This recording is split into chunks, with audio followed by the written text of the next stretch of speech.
কালকে যে ঘটনা তার আসল রূপ বা চিত্র সামনে আসতে শুরু করে দিয়েছে। ছজনকে পুলিশ অলরেডি গ্রেপ্তার করেছে। সেই ছজনই দেখা যাচ্ছে তারা তৃণমূল কর্মী। তারা লাভলি মৈত্রর একদম কাছের এবং লোকাল কাউন্সিলরের একদম কাছের।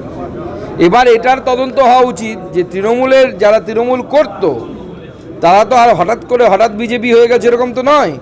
তারা কেন অভিষেক বন্দ্যোপাধ্যায়ের উপরে পচার ডিম ছুঁড়ে মারল? এই প্রশ্নের উত্তর এখন মমতা বন্দ্যোপাধ্যায়কে দিতে হবে। আর হসপিটাল ভর্তি নিচ্ছে না, অমুক করছে না, এগুলো গল্প ছাড়ুন। আমার দেখা আছে, আমি ব্যক্তিগতভাবে কতক্ষণ হসপিটালে বাইরে পড়েছিলাম অ্যাডমিশন নেওয়ার আগে, যখন আমাকে সন্দেশখালিতে পুলিশ আহত করেছিল, সেই সময় আমার মনে আছে। তো আমরা এইসব দেখে অভ্যস্ত, আমাদেরকে এই গল্প শোনাতে আসবেন না। ডাক্তাররা প্যান 40 লিখে দিয়েছে, অর্থাৎ অ্যাসিডিটির ওষুধ, আর তাকে হসপিটালে ভর্তি নিবে। তাহলে তো পশ্চিমবঙ্গের প্রত্যেকটা হসপিটালে 1 লাখ করে বেড রাখতে হবে। সবার অ্যাসিড হচ্ছে, সবাই গিয়ে ওখানে ভর্তি হয়ে যাবে। তো এখন মনে হচ্ছে, জানি না পুলিশ তদন্ত করলে সঠিক বেরোবে, সোমবারে সিআইডি ডেকেছে।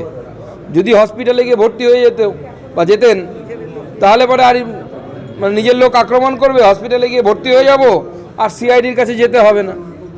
পুরনো পদ্ধতি। আগে সরকার থাকলে পরে উড বার্নে চলে যেত, এখন তার উড বার্নে যাবে না, তাই জনতা বার্ন দিয়ে দিচ্ছে।